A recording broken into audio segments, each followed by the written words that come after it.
find the assignments? To be honest, I rushed through it, but it wasn't too bad. Okay, yeah, it wasn't that bad.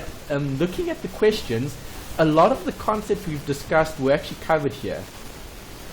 Yes. Alright, so to start off, assignment 1 is obviously due on the 22nd, but they've given you a bit of an extension. Always try to submit it before then, so you can get access to the exam. The first one is the most important because it is compulsory. You won't be able to write the exam without submitting your answers. Okay, so the first one, an insurance agent. Which of those statements would you say is true for an agent? Number 2. Okay, why do you say number 2? Because selling insurance is not their main occupation. Correct. Okay, agents have the ability to sell other things. Well done. Okay. Question 2. Question 2, I said is 50,000. Option 3. Well done. Why?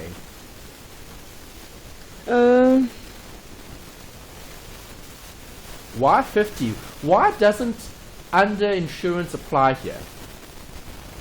Because do you agree? Because this. The insurance is only for covering 100,000. The Yes. value of the crop is 125. So why don't we do this? Why don't we apply underinsurance?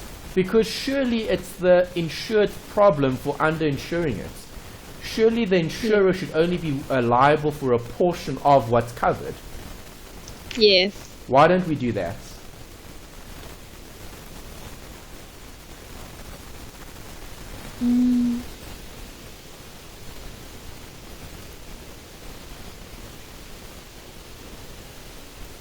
Three is correct. I agree with you, but why? Because I think the second part says if the principle of special condition. That's why I put it on 50. Yeah, okay, so the principle of special condition applies, meaning this is going to be payable because they do have insurance which covers the loss. Okay, the loss didn't exceed what they have cover for. Yes. Okay, what happens if there was damages of 125? I think they would have only paid 100. They're underinsured. Yes. Okay, that loss won't be covered because it's too much. It's greater than what you currently have. Okay, so if the principle of special condition applies, then they can't pay out a portion. Right, up to the amount that you've been covered for. Is that one alright? Yes. Okay, number 3. Number 3, I had the first one. But I was a bit confused because I didn't know whether it was the first one or the third one. Okay, so organizational charts are useful in identifying supplier risk. Okay, would that be a supplier? Oh no, it would be a It'll be internal. Organizational charts are internal for processes. Yeah, so 3 is out. Number 1 is correct. You are right. Okay, 3's answer is 1. Insurance contracts indemnify the insured in terms of money, services, or both. What does the word indemnify mean? put you in the situation that you were before. 100%. Okay, so that could be money, services, or both. Okay. Good. Okay, nice.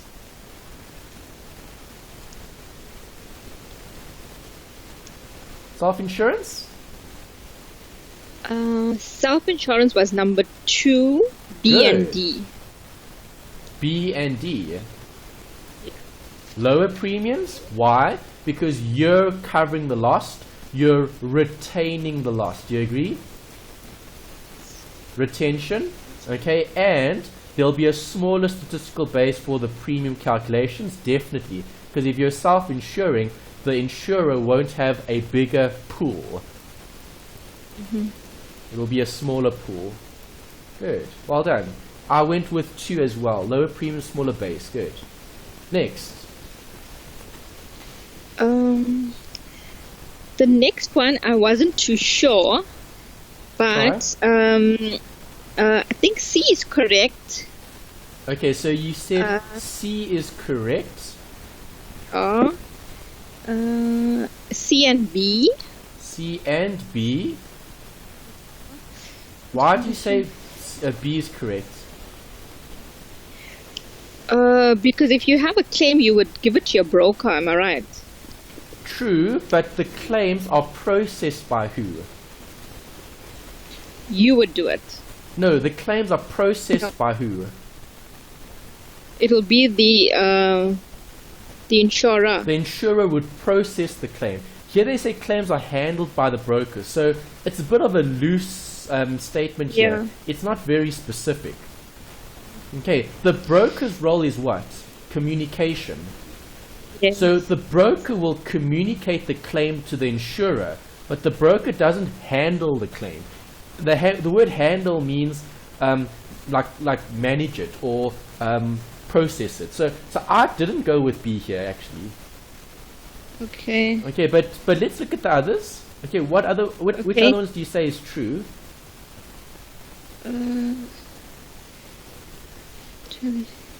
I think D is correct and A as well. A company has a share of the collective policy are not allowed to quote against the lead insurer. Okay, D, yes. Okay, and A, only one policy document is issued. If it's collective insurance, I think it's probably 2. Wasn't sure.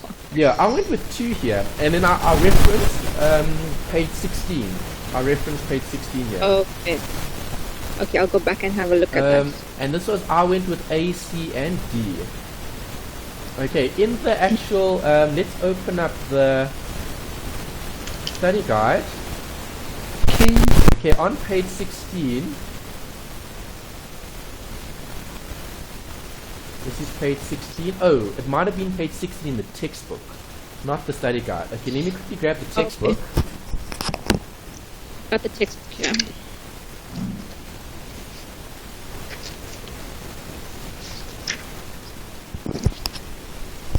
Alright, let me just double check that for you just to make sure. The page reference, was it 16 here? Okay, there's 16. What does it say here? This was...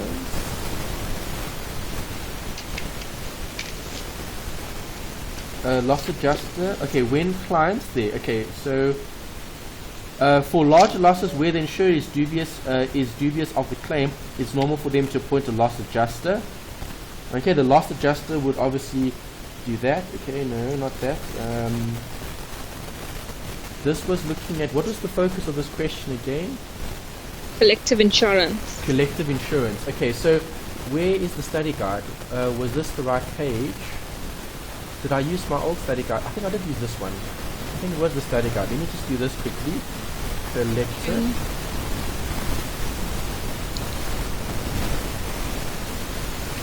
Okay, there's collective insurance. Collective insurance. Collective insurance. Oh, that's it. Okay, so it was here. This was oh yeah. Okay, so it is on this. It is on this page. Page 16. Okay, so where did I see collective insurance here? It's referring to page 16. Okay, that one, that one, that one. That's it. Yeah, it was here. Where is it? Collective insurance. Do you see it? Just looking.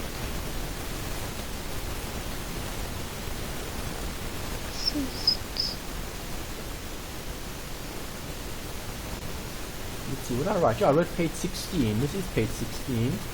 Where is collective insurance?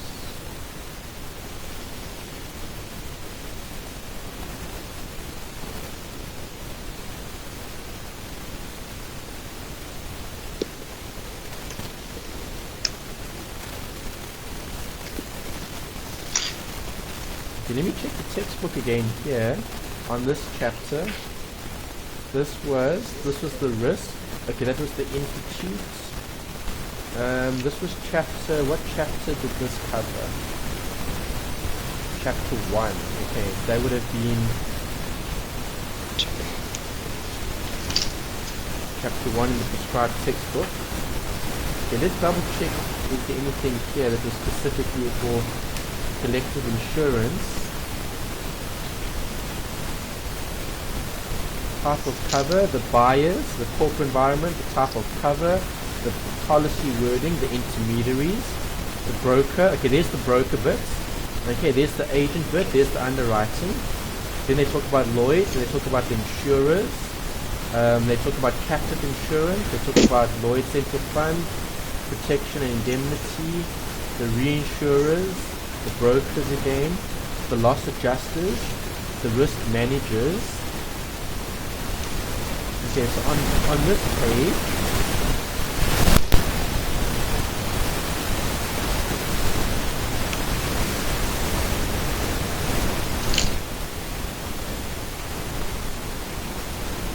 okay, so here it says, when he has completed his investigation, he will send the insurer a report containing the details of his findings and recommendations as to how the insurer should progress. Okay, note, it is not the duty of the loss adjuster to settle the claim. He may only make recommendations to the insurer. The loss adjuster normally deals with the classes of insurance except motor. And that was the loss adjuster's role. Right, which wasn't the broker. The broker's role, if we find the broker paragraph, where's the broker here? Insurer. Okay, there's the agent, here's the broker. Brokers are the intermediaries who provide advisory and intermediary services. They will normally have an agency agreement. Okay, brokers are considered to be professional insurance practitioners and are liable for the advice that they're given. A broker is responsible for the collection of premiums from the insured. The broker must therefore have a financial guarantee to cover any premiums which he collects from the clients. A broker's main income is commission.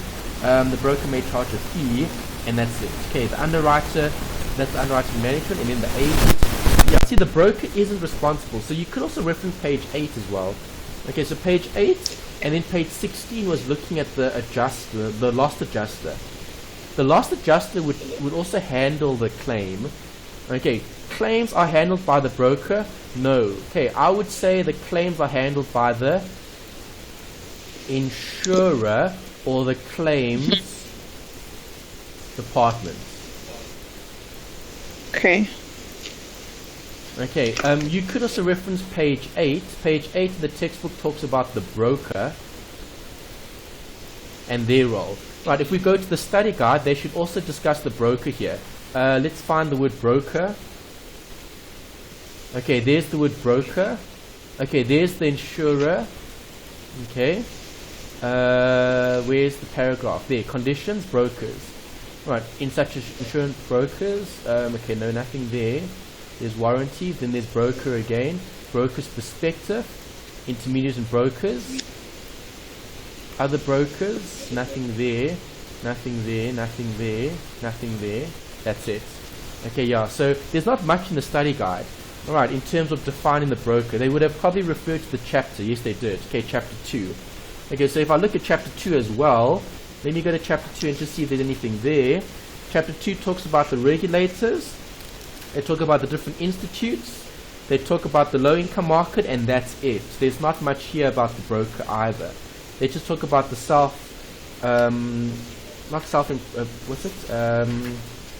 the legislation. Okay, that was chapter 2. Then they've got the risk management. They've got the process. They've got the risk management, the identification.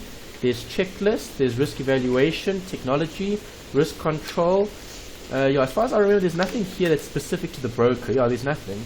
Yeah, there was nothing in chapter 2 that was specific to the broker. It was chapter 1, actually, that spoke more about the broker, because that was the role players and the environment.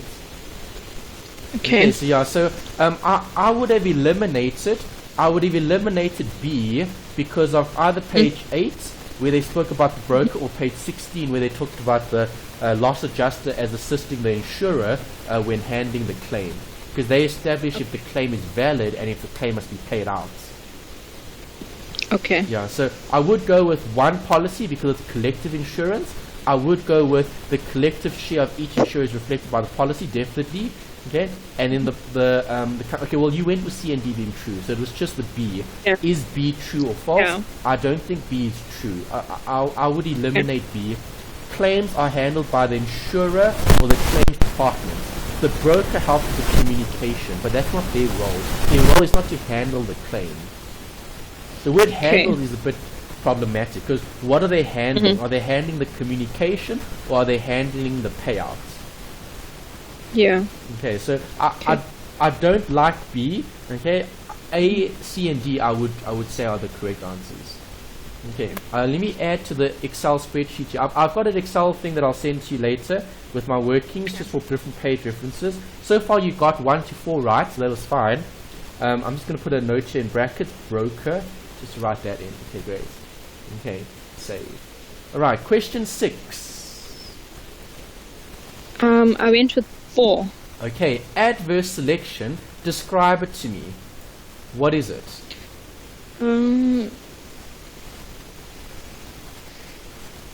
It's something. Something about being high risk or something like that. Okay, so do you agree? People are only going to want to apply for insurance when they know they need insurance. Yes. Do brokers, or not brokers, do insurers want people to apply only when they need insurance? Or do they want them to be clients ahead of the actual requirements when they need the insurance? Ahead of it. Ahead of it. So adverse selection can result in higher losses than expected. Okay, because adverse means you're choosing clients that are already risky. It's adverse because they already need the cover or they need the payout. Okay, if you went with 4, increasing by introducing compulsory medical examinations when applying for policies, that would reduce it actually. It wouldn't help adverse selection, it would actually prevent it. Okay, because adverse selection is you only apply for insurance when you need insurance. If I have medical compulsory exams that have to be applied before the policy is issued, okay, that reduces adverse selection because we're not choosing clients that are very risky. It's a form of underwriting. Okay, that was number 6's answer. In the study guide on page 28 they covered that as well. Okay, so if I go here, underwriting,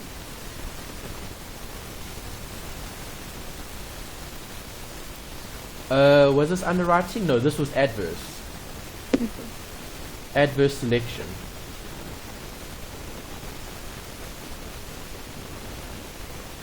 Yeah, adverse selection. How does insurance work? There's the chapter. 2.1.2. 2.1.2. Okay, again they're referring to the textbook, looks like it, yeah. Alright, how does adverse selection, what did I have here? I had page 28. On page 28. I got page 22. You've got page 22. Page 28. Yeah. Short-term insurance. Okay, here. Page 28. There, process of underwriting. Page 28, indemnity. Average fraud.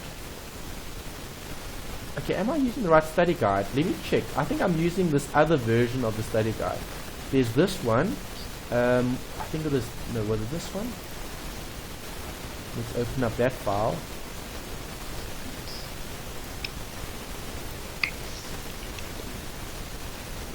No, this was something totally different. You said page 28. Let me just check quickly. Yeah, I said page 28. It might be in the actual textbook. Is adverse selection on page 28 in the textbook? Let's see.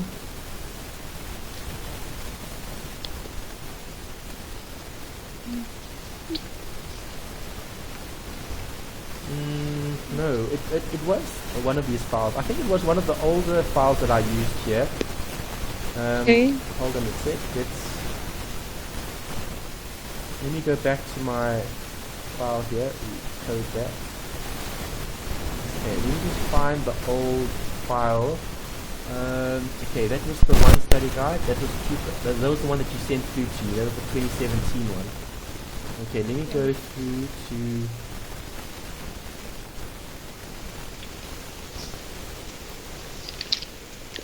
Okay, that was the assignment. That was the study guide. Okay, yeah, this is the 2017 one. It should have been the same. Let's use it. Adverse selection. Adverse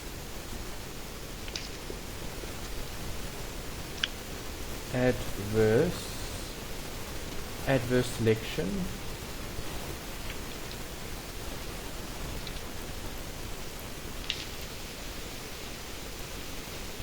Okay, yeah, question 6, page 28, study guide. That's what I wrote down on the page there. Where is it? Adverse deviation. The adverse selection. Okay, so it is coming up here. This was what chapter? This was study unit 2. Okay, so study unit 2, adverse selection, page 21. Okay, on page 22. Okay, you said page 22. I don't see adverse selection here. No, the textbook. Oh, textbook, page 22. Alright, let's go there. Textbook, page 22. Textbook, page 22, is that there? Adverse selection. This would have been... Okay, I've got insure... Okay, where do you see adverse selection here? No, this is low Page income. right on the top. You're using the new textbook, right? No, I'm using the one from last semester. Okay, so this, the page reference might be different. Okay, in it's this chapter textbook, 2. yeah, chapter 2. Okay, your chapter 2 is risk management. Chapter 2 is the short-term insurance market. Okay, that's chapter 1 in the previous previous semester's book. Okay, so they've just moved the chapters around. Okay, so the short-term insurance market, yes, that's fine. And then adverse selection, agent, broker, underwriter, Lloyd's, reinsurers, default, self-insurance. Okay, what section is it under this chapter? Okay, I'll tell you the short-term insurance What's market. the heading? It says the insurance device, what is insurance, how does insurance work.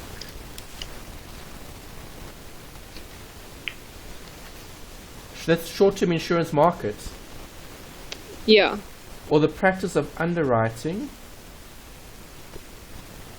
I'm trying to find it in the study guide as well. But there's not much. Do you want me to just send you a picture quickly? Yeah, you can if you want, that's fine. But yeah, I just want to get the right reference. Okay, so in your textbook, it's on page 22. Yeah. Okay, I'm not sure why did I write page 28 here. Text. I said study guide, SG. Study guide. It must have been the previous study guide. Let me go back and open up the old study guide here. Okay, let me just open up this one. Okay, that's, let's see.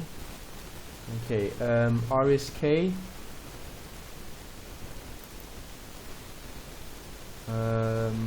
This one. No.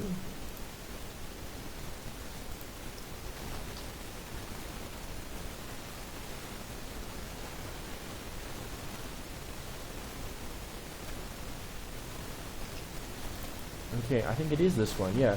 This is the 197 pages. So on page 28, here, there's page 28. Okay, so this was the textbook. Do you have a copy of this, Melanie? This study guide, the big one. This one. No. This one here. The study guide that I got is very small. Oh, it's not. How many pages is that one?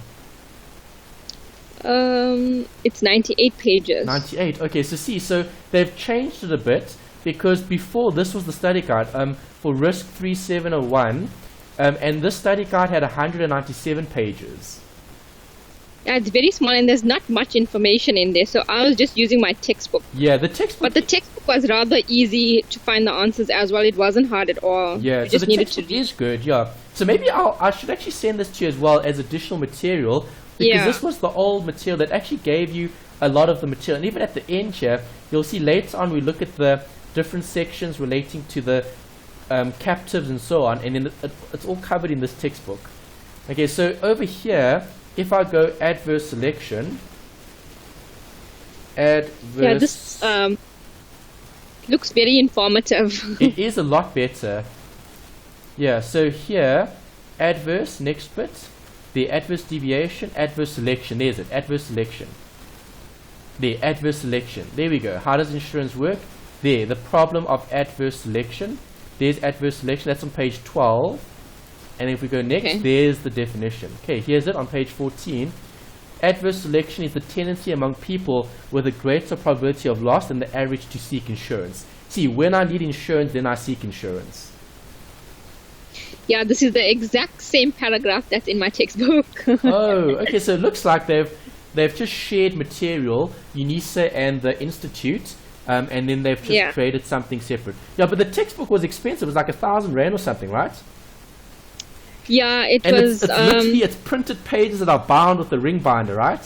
Yeah, it's just like a study guide. They should have just given this to us in a study guide. Exactly. It's such a rip-off. I mean, for students to pay so much for printed pages that are bound. I agree. It's ridiculous. It's ridiculous, and if you look at, and in the textbook, just like your heading below, it follows through in my textbook just like that. Oh, okay. So this is actually what they've sold you.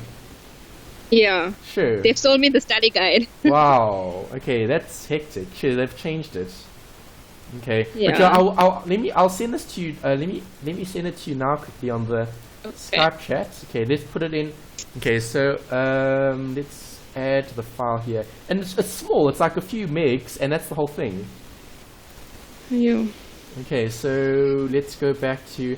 Can you get a refund for your textbook? I think it's a bit late for that, hey? Okay, but yeah, because this was the study guide. I think students This should is what rather use the old. Yeah, this is what UNISA gave students last semester. And then they wouldn't have needed the textbook. No, they did. They wanted you to buy both, but you see, the textbook was a bit different. I don't know how different it is now with the one that you've got, because besides the chapters being in a different order, it's still the same thing. Yeah, the textbook I'm going to was send you a just picture of this. supplementary. It's exact same wording. Everything is the same. Okay, wow. All right, but yeah, I mean, this is what UNISA actually gave students previously. They gave them what I'm showing you now on screen. Shame. I feel sorry for those students who can't afford to buy the textbook. Yeah, it's terrible. Yeah, that's interesting, because normally they change things for the better, not for the worse. Yeah. But now they used to give the students this, now they don't. That doesn't make any sense to me. Okay, but now you've got it. Okay, I've attached it to the chat in Skype. So it's only like 2.6 megs. It's so tiny even. Yeah, 2.6 megs of information. Yeah. All right. I don't know why they're not giving it to the students now. This is what they used to give the students in the previous semester. That's why I had it. Okay, that's why I used this to reference the answers, and you can see the answers. Yeah, because you could use it to answer your assignments. Pardon? You can use it to answer your assignments. I do use it to answer the assignments because it's easier. Because with a subject like this, they're very particular with the wording. It needs to be like word for word for it to be right. That's true. Yeah, and that's the problem with this assignment. And even the exam. Okay, when we get to the exam papers, you'll see they're very specific with wording. They're so strict with that. They'll leave one word out that makes it incorrect. It can change the meaning of anything. Correct, you're right. Okay. Alright, so at least you've got that as well. Let's continue then. So I need to change my reference here. I'm going to change this to page 14. Okay, I wrote 28. Page 14. I'm going to put in brackets here. Old SG. Old study guide. Okay, so at least that page reference is referring to the right reference or right resource. Okay, but yeah, you're doing well. Okay. I would go with A here instead of 1 here instead of 4 here, because 4 is actually referring to underwriting. Okay. Okay, because adverse selection will result in higher losses than expected because you're taking clients on when they need insurance. Yeah. Okay, is that alright? Yes. Okay, let's look at 7. The problem of wagering. Wagering contracts are illegal. Okay, insolvent people have no capacity. Is that true? No. They have some capacity. Yes. Okay. 3, in terms of common law, the issuing of policy document is not essential for the conclusion of insurance contract. True. Yes, that's definitely true. Right, and that would have come from page 42 was talking about wagering. So if I go here and I type in wagering, okay, there's wagering agreements. Is this page 42? No, that's page 31. There's wagering agreements. That's page 31. Okay, it is there. In common law, wagering contracts are not illegal, but are unenforceable. Okay, you can't enforce a wagering contract. Wagering means it's like gambling. It's like betting. Okay, a wager. Okay. You're placing a wager. Okay, do you agree? Yes. Okay, so those Okay, and then the contracts- reference in the new textbook is page 55. Page In the new 55. text. Alright, Yeah, let's write that in the down new as text. well. Page Okay. 55, brackets new. Yeah. And it's probably the same paragraph as what you had here. It's the same thing. Yes, it's exactly It's quite funny, same. sure. Wow. Okay. Alright. Okay, but this is what it says there. Okay. Okay, great. So you got that one right? Yes. Great. 3 is correct. Nice. Well done. Number 8. Number 8. Okay, number 8 I didn't complete. Okay, let's go through each of them. Do you think Okay. A is true or false? True. What is a stamp duty? It's like almost like a tax, if you will. Yeah. It's like a charge, like it's an additional charge. Okay, so are no longer payable on short-term insurance policies. Okay, good. Next. Consideration in terms of it is defined as the premium. I would say that's true. Yes. Why? It's a premium. Say premium, yes. Yeah, premium is the cost of taking out insurance. Yeah. Okay, great. Replacement of stolen assets with new is a violation of the principle of indemnity. I was not sure about that. That one. Yeah, it wouldn't No. because you're indemnifying the individual for these stolen assets. Okay, this is when you can put the person in a better position than they were before. Okay, because let's say if your laptop was stolen and it's insured, obviously you're going to get a better laptop. Yes. Okay, but there, that's the enrichment principle doesn't apply there because you would be enriched because the item that you're getting is better in terms of technology, but it's still the same item. Okay, so it doesn't violate the principle of indemnity because you had a laptop before, you still have a laptop now. Okay. Okay, and then D? D insurance only for short-term insurance. That's not true. It's not true. Okay, it applies to all policies, even long Yeah. term. Okay, so I went with A and B here. Option 3. Okay. Is that right? Yes. I just Great. wasn't sure. Yeah, no, it's fine. It's good to check. It's good to go through all of it, yeah. Alright, number 9. Number 9, I had A, B, and C. Number 9, A, B, and C, which was option 4, perfect. And it's page 69 in the new textbook. Page 69 in the new textbook. Okay, mine is page 65 in the old textbook. Okay, so I'll write down yours as well. Page 69, new. Great. Okay. Okay, question 10. Question 10. Oh, okay, this is the famous one. They always test this. They like the Latin phrases. Okay. I had 3. 3 is correct. Why? What does uberima fides mean? It has to do with trust. In good faith. Yeah, it's faith, okay. contracts that are written in good faith. Okay, so let's go back here. How do you spell it? UB? Uberrima. IMA. Okay, uberima, enter. Okay, there's the uberima fide. Okay, that was the good faith. Alright, let's go for the next one. Yeah. Fides. Okay. Which one did they say here? Uberima what? Yeah, it is uberima fides. Fides. Yeah, so that Yeah. was the right one. Okay. Uberima fides, uberima fide. Okay, contracts in good faith. Right, so insurance contracts are among the few that are not contracts of caveat emptor. Okay, caveat emptor, let's just see what that means again. I forget what the Latin term refers to. Caveat, I think it's let the buyer beware. Caveat emptor. if I'm not mistaken. Let's check. Caveat emptor is the buyer beware. Yes, it is. There's it.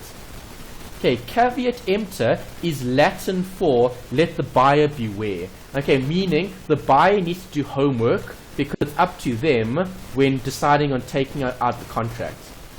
Okay, that's caveat emptor.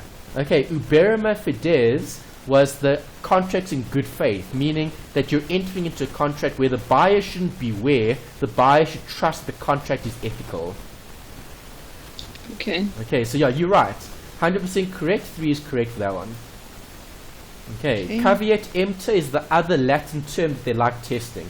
Okay, that one's worthwhile as well, just to make a note of, because sometimes they just change the question, they change the multiple choice, and then they talk about something different. So they talk about caveat emptor, it's the buyer must beware. If they talk about uberima fides, it's a contract of good faith. Yeah, contracts are based on good faith. Okay, but good. You had the right answer anyways. That was brilliant. Good. All right, number 11, hey? Yeah. What did you think? Number 2. Perfect. Okay, the principle of contribution is when A and B, or in this scenario, X and Y. X and Y will each pay a portion. Okay, but if it's an ex gratia payment, it's a payment that's free. Okay, it's like a free payment. It's like a gift. Right, do you agree this wasn't covered under the insurance contract? Yeah. Okay, but they decided to still make a payment. Okay, if Y makes a payment, it's not going to affect X because Y is doing it ex gratia. Yes. Okay, perfect. Okay, so that was on page 129 and 130 of the new textbook. They also give you an example. Okay, page 129 and 130. 130, yeah. Of the new. Okay. Great, well done. You got it. 20. Not 20. 12. Oh, quota share. We discussed this. Quota share. Yeah. I said 3. Yes. Okay. The insurer is bound to accept a fixed portion of every risk. Right. Why? It's a treaty. Treaty, no arguments. You've agreed. It's agreed up front. Facultative is when they negotiate. Okay. Okay, just to revise some of the terms that we've covered so far. Right, that was question 12, option 3, 100%. Okay, next. The next one is, I wasn't sure about that, whether it was number 1 or number 2. Number 1 or number 2. Okay. Yeah. Is unemployment insurable? Yes, it is. No, it's not insurable. Okay, unemployment isn't an insurable risk. Okay, it's not insurable because it needs to meet the criteria. Unemployment affects a large population of people. Okay, so it's widespread. It wouldn't be specifically insurable. Okay, losing your job, so retrenchment. Is retrenchment an insurable risk? Yes, it is. Yes, because retrenchment affects one person, not many people. Okay. Okay, so yeah, it wouldn't be insurable. Is it particular? Does unemployment, is it a particular risk? Does it apply to certain people? Yes. No, it could apply to anyone. Okay. Okay, so this one is actually a fundamental risk. Okay, unemployment is a fundamental risk. Let me check if it's in here. I do have a page reference for it, but that's for the textbook. Obviously, you've got this, so let's find it here. Unemployment. Nothing. Okay, so fundamental. Fundamental risk. There, risk may be. Fundamental risks are impersonal in origin as well as consequences, and they usually are usually beyond the individual's control. There's the definition of a fundamental risk. Okay, it affects a large amount of people and it's impersonal. So unemployment is impersonal. Unemployment doesn't relate to a specific person. Okay. Retrenchment does. Okay, let's see if I can find something else here. that's specifically about unemployment. Let's see. Nope, nothing there. Fundamental principle. No. Okay, that's it. Okay, so if you're looking at the textbook, okay, they spoke about the different types of risks in chapter. Okay, so I'm going to use chapters rather because your chapter numbers are slightly different. Okay, Yeah. when they talked about risks, they looked at type of risks, which would have been part of the risk management. Okay, insurable interest, page 44 in my textbook. Okay, so let's go there, page 44. Okay, there, in types of risks. Okay, so you're looking at the practice of underwriting. It's under that chapter. Okay. The practice of underwriting, and then there should be insurable and uninsurable risks, and then under that heading, there'll be fundamental, then there'll be pure, and there'll be speculative, and then particular. Do you see that? Okay. Just go in there quickly. Okay.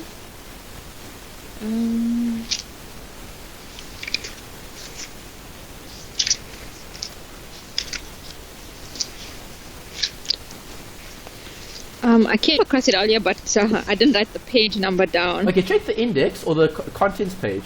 Contents page, look for Okay, I practice of found it. underwriting. It's on page 71. Okay, great. And you've got the different risks there. Yeah. Yeah, so that's where they cover all the different types of risks.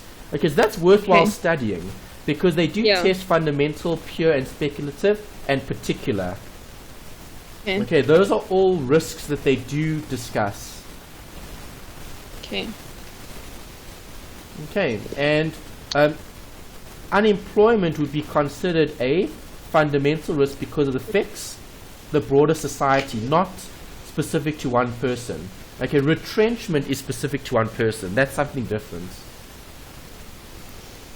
Okay. Okay, so I would go with 3 here for number 13. Yeah.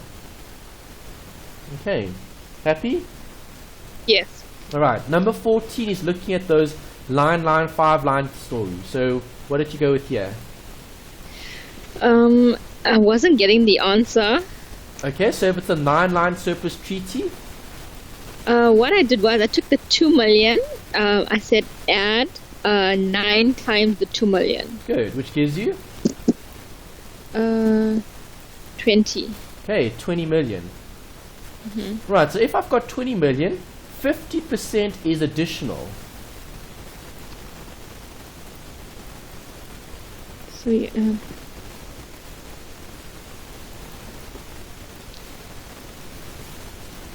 Gives you 30 million. Okay. Alright, so are they going to have to take facultative reinsurance? Yes, because they want to write 80 million. They can't write 80 million. They need a reinsurer. Okay. So they need to negotiate 50 million before they can underwrite the sum insured of 80 million. Okay. Okay, so 30 would have been what they can cover because under the net line of 2 million and 50% is additional. Okay, so that's a treaty, a surplus treaty. Okay, surplus treaty meaning they have to take 50% of the losses. Okay, so the extra 50% amounts to 10 million. Total they can write is 30. Okay. Option 4. Okay. And then the last one? The last one, I said number 4. Good, I agree. Okay, marine loss. This would have been covered as well in the textbook. It's actually on the same page.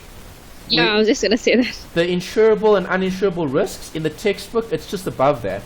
Page 70, yeah. Yeah, page 70 in Page your 70. new textbook. Okay, let's The write new that down. textbook, yeah. Page 70 bracket new textbook. Great.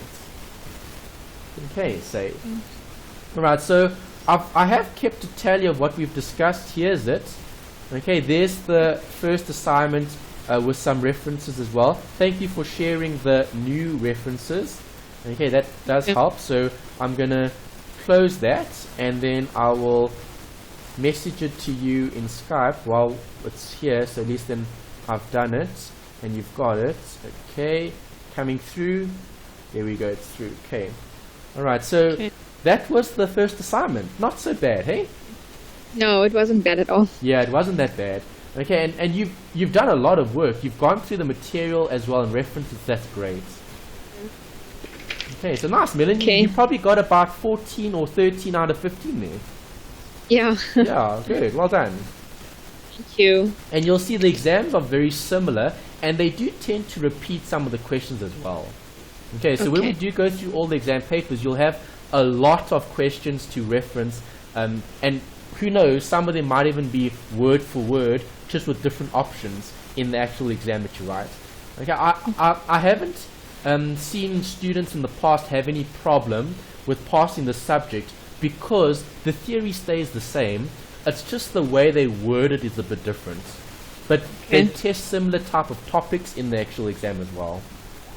Okay. Okay, great. Alright, do you need a quick break or do you want to continue? It's fine.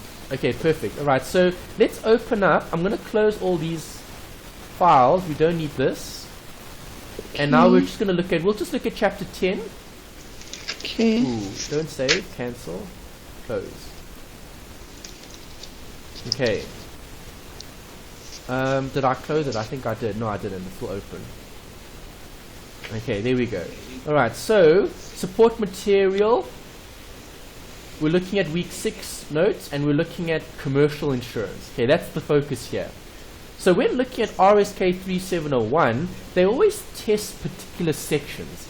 The most important is to understand which sections are more important and which sections, okay, cover the most in terms of theory relating to short-term insurance. Okay, so here we look at the commercial insurance. In the introduction, which is the reference from the textbook, what type of clients take out commercial insurance? How would you describe a client when looking at this product? Who's looking at this product? I think companies, businesses. Yes, companies and businesses, correct. Okay, so small, medium, or large. Do the contracts have specific words or wording? Yes, it has to. Yes, always. Right, good. Okay, so mark to market 3, multi-mark. Okay, not mark to market, sorry, that's investments. Okay, multi-mark is the wording that's used as the basis for commercial policies. That's what they're using. It's like a template almost. Okay. Okay, remember, the short-term insurance industry is relatively new compared to other industries, and that's why they're all trying to regulate this industry to keep it more consistent, because different companies refer to things slightly differently. Okay, it might be the wording. So to try to get a more standardized industry, to bring in more rules, they're trying to keep consistency. And that's why they're using things like templates. Okay, multi-mark 3 is a way to write your commercial policies. Alright, it's to try give a more standardized approach in the industry so that it's more easy to interpret by the different users. Okay. As an insurer, what terms or conditions would you like to see in a policy? I think what you're allowed to claim for, what you're not allowed to claim for. Good. Okay, so that would be. Would you like to see the dates? The sum assureds? Yes. Okay, so sum assured would be how much do you actually have in terms of cover? And for what items? And what items are covered? Do you agree? Yes. Yes. Okay, so what is an exclusion and an exception? They differ slightly. This is important from an exam point of view. They always test it. Okay, so we need to know what the difference is. Right, if we're talking about an exclusion, to exclude means to delete or take out. Okay, so an exclusion can be deleted from the policy. An exception cannot, because an exception means it's part of the policy and it will always be accepted. Okay, as in taken out, like not being part. It's an exception. So an exception to the rule would be a specific item that is deleted from the contract, not part of. Cannot be deleted, meaning it always applies. Okay, so exceptions always apply Exclusions are deleted. Okay, so Okay. certain things can be excluded from the contract, meaning they can be deleted from the policy. An exception is part of the policy that is always applied. Okay, does that do you understand the difference? Does it make sense? Yes, yes, Okay, it does. so exception is part of the policy and it's something that always applies. Exclusion is something that's taken out. Okay. Alright, so with the multi-peril policy, when talking about multi-peril, what are we referring to there?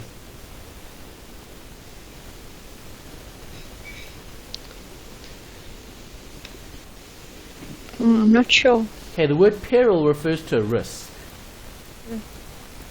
Right, so multi-peril meaning a policy that covers multiple risks. Risks. Okay, so in the past, you had separate policies that were issued for separate risks. In today's world, everything needs to be convenient, okay, or easier. Right, so in today's world, insurers issue multi-peril policies because they want to cover more risks under a particular policy, because that also avoids having multiple renewal dates and different premiums. Okay, so you could have one premium that covers everything. Right, so think about a householder's insurance cover. Okay, householder meaning contents.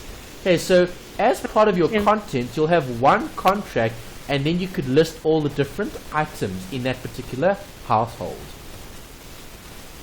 Okay. Okay, so you wouldn't renew each item. So one policy for the car, one policy for the laptop, one policy for the TV, one policy for this, one policy for that, etc., etc. Okay, you'll have one policy covering all the different risks. So it could be risk in terms of damages, in terms of loss, it could be risk in terms of theft, it could be risk in terms of fire, but all of it will be covered under one policy. Okay. Okay, that's multi-risk policy. Right, so what problems could have been experienced in the past?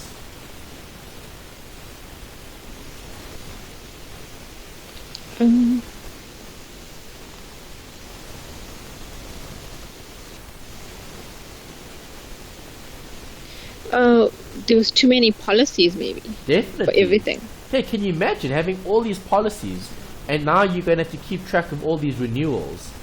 Right, it's a massive burden in terms of admin as well.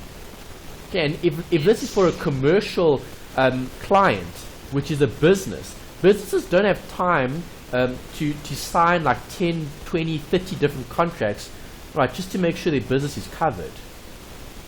True. Right, so now you're signing one contract, and that one contract is providing you cover for all these different things. Okay, so that's the biggest problem. The biggest problem is inconvenience, okay, and time. Right, so what is the solution? Multi-peril policies. There are standard exceptions. What are exceptions? What's the name? Exceptions cannot be deleted from the policy. It always applies. Correct. It's part of the policy. Things that are taken out in terms of things that are exceptions. Exceptions meaning things we won't cover. Okay, so exclusions applying to all sections. That would be standard exceptions. Okay, loss or damage arising from war, right, and labor disturbances. Okay, why? Who covers the war, right, and labor disturbances?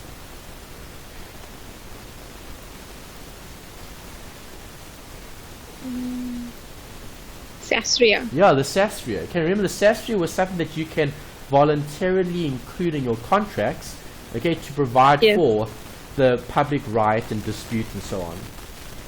Okay, so those are standard exceptions. Exceptions meaning it's part of the contract that they won't pay under those conditions. Okay. Okay, loss or damage arising from nuclear materials, cover for property. Cover for property also covered in terms of marine policy. Right, and other specific exceptions can also be included in the policy. So see, notice exceptions are included. Exclusions are deleted. They're not Yes. part of the policy. Mm-hmm. Okay, things that we exclude. Okay. Right, a multi-peril policy, we're looking at the general conditions here. General conditions meaning things that we need to comply with. Okay, so the policy will be voidable. When will the policy be voidable? If something is voidable, meaning the policy is not enforceable, right? Yeah. So when would a policy be voidable? You didn't pay your premiums? Yes, or you've misrepresented the information, or you haven't disclosed everything correctly. Right, if you haven't, okay, you spoke about not paying premiums. If I don't pay premiums, then what is that?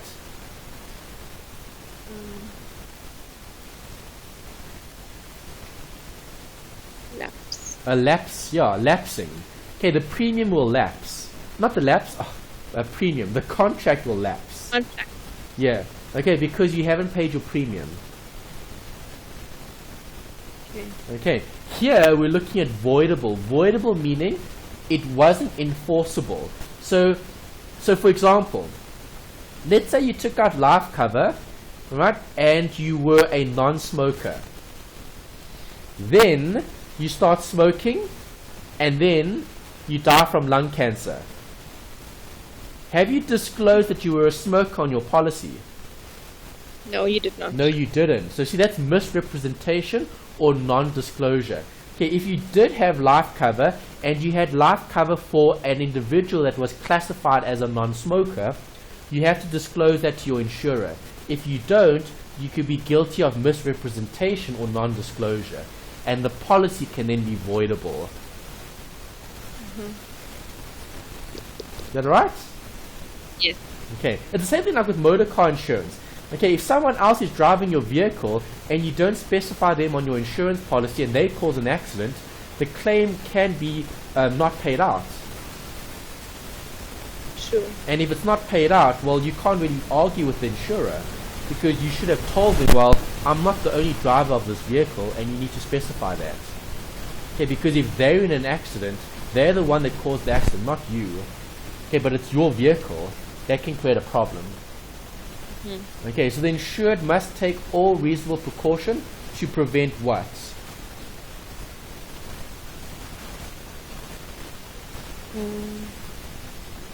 Misrepresentation. Loss. Ah. Okay, so you shouldn't be driving recklessly. See, this is a general condition of the policy.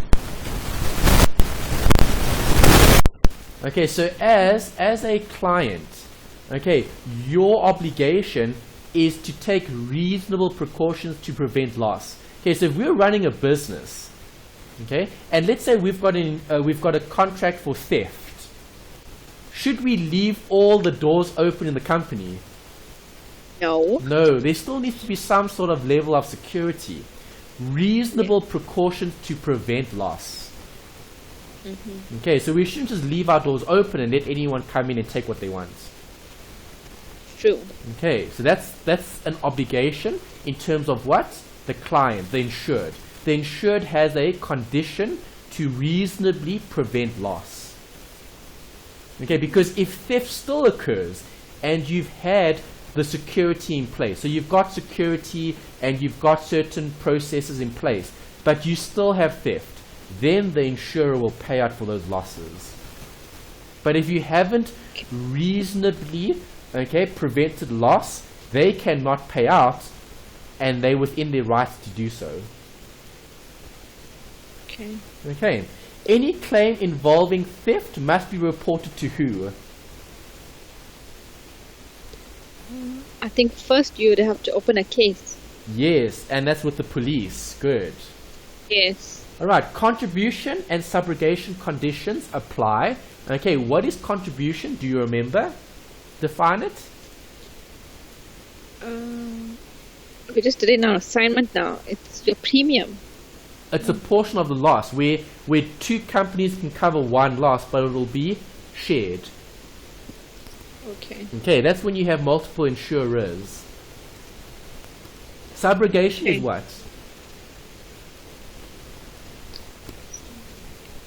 Can't remember. Okay, subrogation is when you're in an accident but it wasn't your fault, and then your insurer goes and claims for the damages from the third party on your behalf. Okay. Is that alright? Yes. Okay. There are no cover for fraudulent claims. Obviously, claims that are against the law and that are unlawful are not enforceable. You can't enforce those claims. Okay. Okay. The insured must therefore, within his the insured must enforce his rights against any third party involved. And then a what condition for the insurer or insured if the policy is ended. What condition is part of the policy? If they want to end it, what would you call that condition?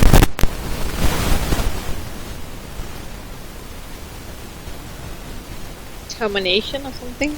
Cancellation. Good, yeah. Cancellation or termination, yes. Alright, so that needs to be part of the general conditions. See? General conditions meaning those policies have to have those general conditions. So all multi-peril policies must have these general conditions. There must be a cancellation condition. Okay, if the policy is ended. Okay. Okay. Right, and then these are some of the different fire sections. Okay, so remember, is fire a risk? Yes. Yes, fire is a peril. So under the fire section for the commercial policy, okay, you could have these different sections. Okay, so insured peril for fire section. So what are we going to be covering? Is it fire, lightning, explosion, storm, wind, aircraft? What is the actual peril? Okay, then we need the sum insured. The sum insured refers to the rand value of the claim. How much cover are we going to have under all those different sections? Right, are the buildings combined or not? Okay, cover for the business premises. Very similar to house owner's policy. No cover for contents though. Okay, because it's the structure, it's the building. It's not the contents.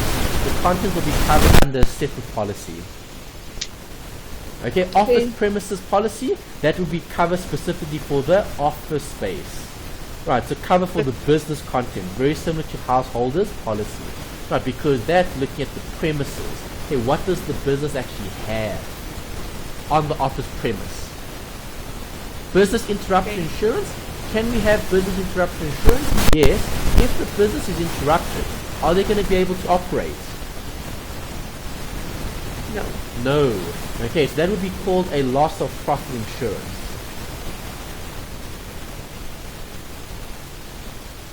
Okay, so can intangible types of risks be insured?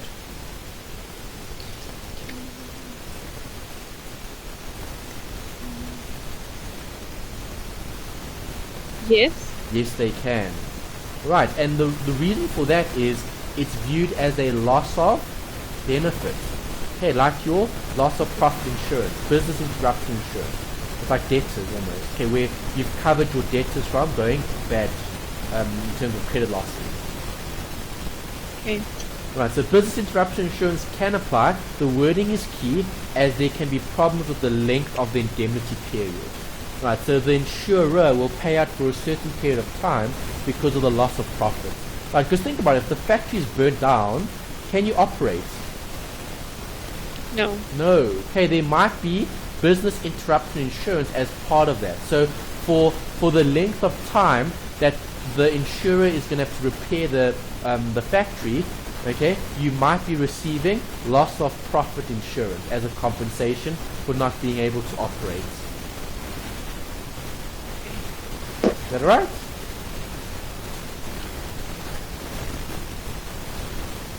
Okay, next bit. Accident classes. What is an accident?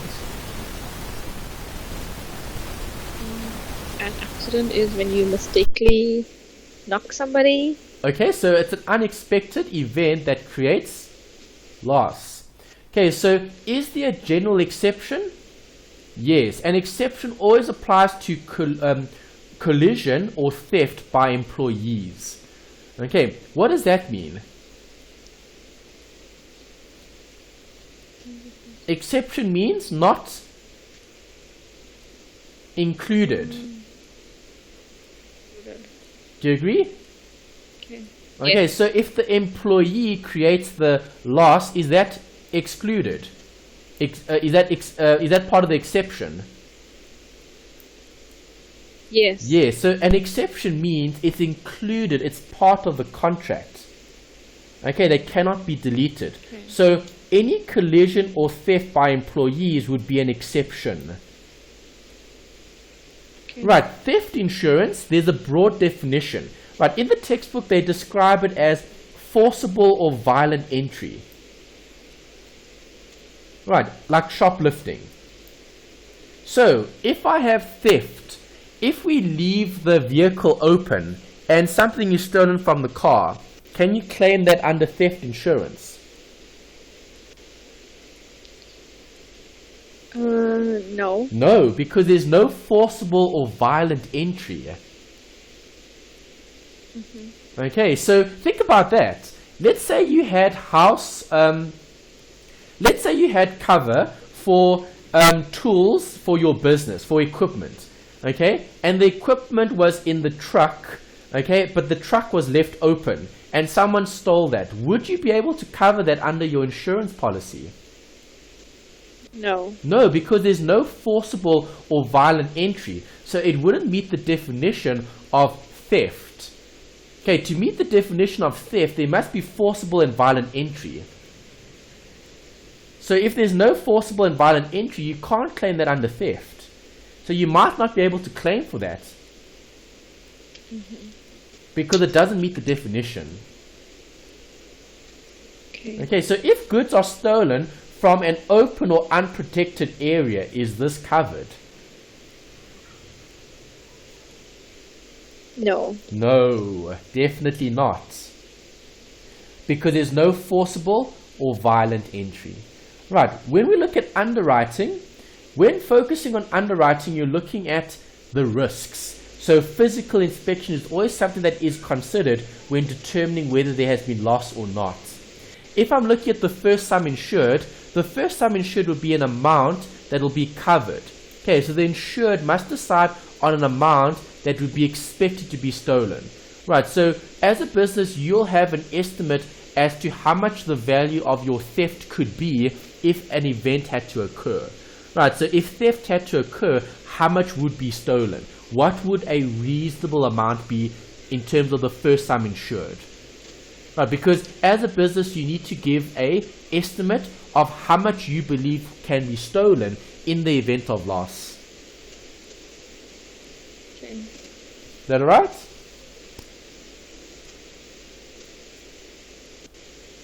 Melanie? Yes, it's right. Okay. Business all risks. You've seen all risks before. All risk meaning cover for movable property. Okay, so similar to personal all risks. So movable property for business purposes like tools, equipment, and so on. This would be part of the accident classes of insurance covered under commercial policies. Okay, multi-peril policies. Right, then you've got goods in transit insurance, GIT. Goods in transit meaning the goods that have been delivered. Okay, so if so what UNISA likes to do in some of the past paper questions is they like to talk about this. Okay, and then they give you a scenario. Example, an electrician. And then they talk about this in terms of commercial insurance. They talk about business all risk, and they talk about goods in transit insurance. Okay, these are the two popular ones. So if I look at the electrician, let's discuss the electrician. Okay, if the electrician is running a business and they're traveling from house to house to supply certain services, is the electrician going to need certain goods in order to render their service? Yes. Yes, so if they need to take wire and switches and all sorts of other goodies that they need for the actual service, if they don't have goods insurance goods in transit insurance, if the electrical cable is stolen, can they claim that under business all risks? No. No, because business all risk is only for tools and equipment. Okay, so if the electrician had tools, okay, the actual tools that they use to do the service, then that would be covered under business all risk. But their electrical cable, the electrical switches and so on, that wouldn't be covered under business all risk. It needs to be covered under goods in transit. Transit. Okay, so you need to be very careful. If you are running a business and you're running a commercial entity, you need both cover. You need business all risk and goods in transit, because the one relates to the trading stock and the other relates to your assets that you're utilizing as part of the service that you're rendering. Okay. Does that make sense? Yes. Okay. And then we've got an example. Here's an example. Perfect. Okay, I've added one here. So, a handyman travels from one client to another, offering maintenance services. He carries 15,000 Rand worth of tools and 10,000 worth of building material for a maintenance project. What will be covered under business all risks? The tools, the 15,000. Yes, only the tools. Okay. Only the tools. Right, so what would your recommendation be?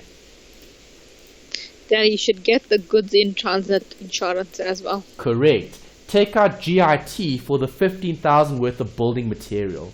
That would be a separate consideration. Right, but remember, both can be taken out under a multi-peril policy. It'll just be a different section under the accident clauses, or not clauses, classes of insurance cover.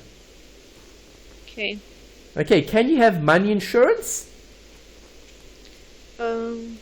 Yes. Yes. What is money insurance? It's insurance for cash at the business or cash transported to or from the bank. Okay, there is a major limit though. Cash at the premise, alright, and a minor limit which is cash off-site. Right, it's restricted to 5,000.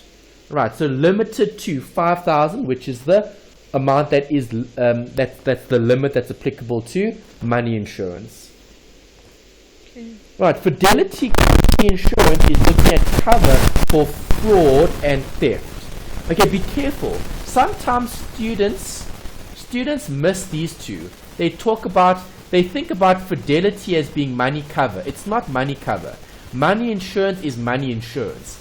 Fidelity guarantee is for fraud and theft committed by employees. Okay, so how I like to remember this is, when you think about fidelity guarantee insurance, okay, think about infidelity. What is infidelity?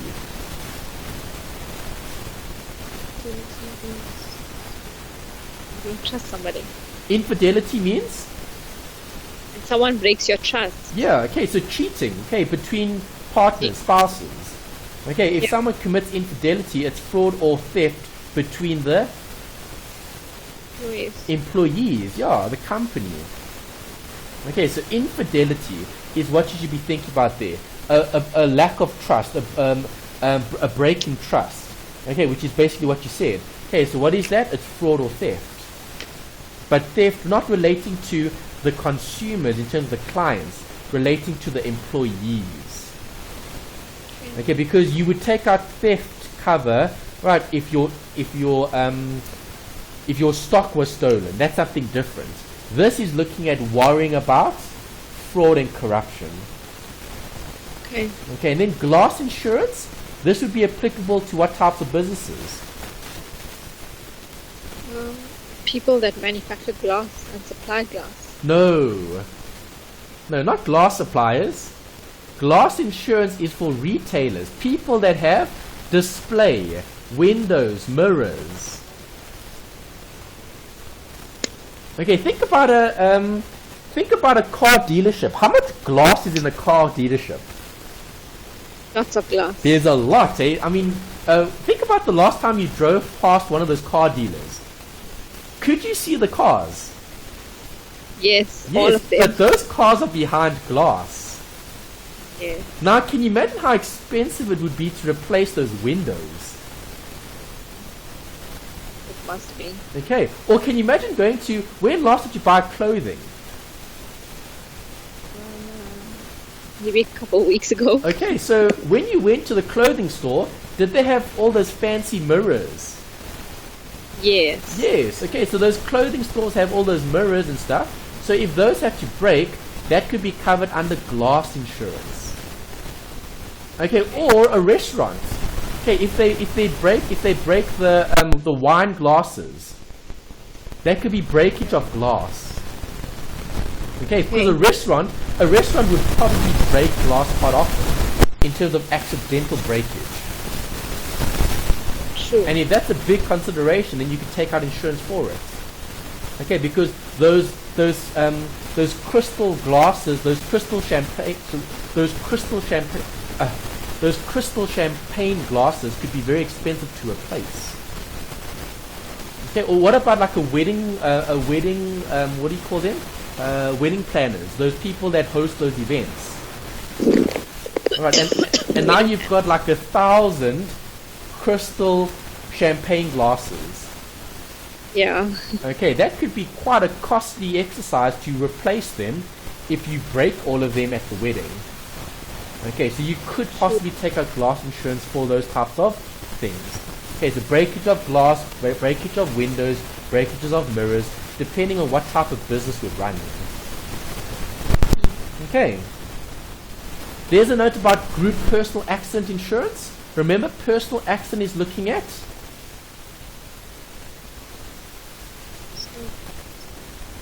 Yourself. occupational accidents. Okay, yeah, injuries to people. Right, so what group personal accident insurance is applicable? Well, it's based on the cover of 24 hours, okay, because you're looking at occupational accidents only.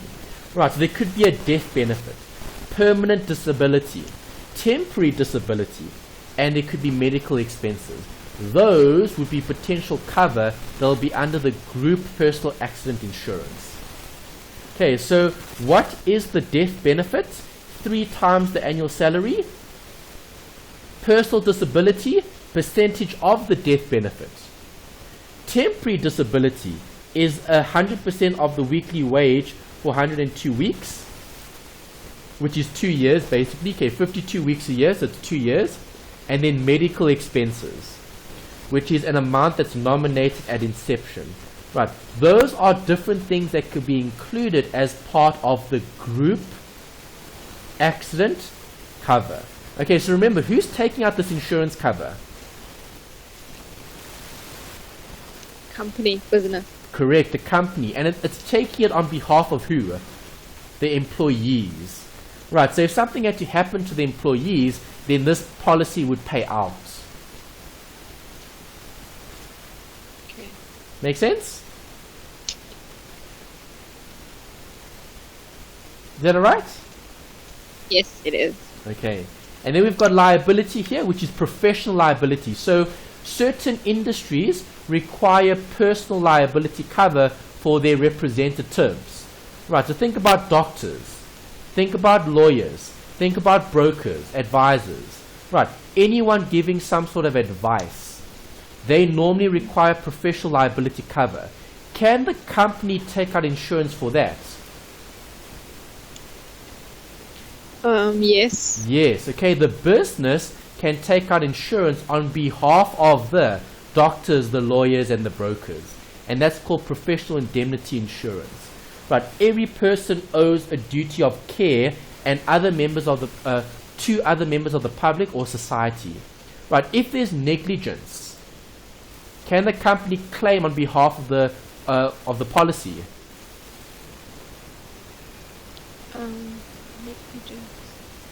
Yes. I'm sure. Okay, Yes. so if the lawyer does something bad, okay, and there's professional indemnity cover, if they're professionally liable for that, then the policy can pay out for that event that had arose. Okay, the damages that were sustained by the public liability. Okay. Okay. Right, and then we've got some other ones here, other types of cover, accidental damage, all risk insurance, okay, asset all risk. We've got electronic equipment insurance, and we've got solvency guarantees and court bonds. Okay, I haven't seen any of these come up in any of the questions. They've just given it to you as additional information relating to multi-peril policies. Right, so as a commercial business, can the commercial business include cover for other types of assets as part of the multi-peril policy? Yes. Yes, they can. Okay, accidental damage could be included, all risk, electronic insurance, even courts. Okay, a form of suretyship, right, where you have solvency guarantees as well. Okay. Right, I think that was it. Yes. Okay, and that's the end of chapter 10. All right, Melanie. So we'll start with chapter 11 next week. We'll cover that bit, and then we'll continue with the rest, looking at the next few sections. Great. Okay. Any other questions? No questions.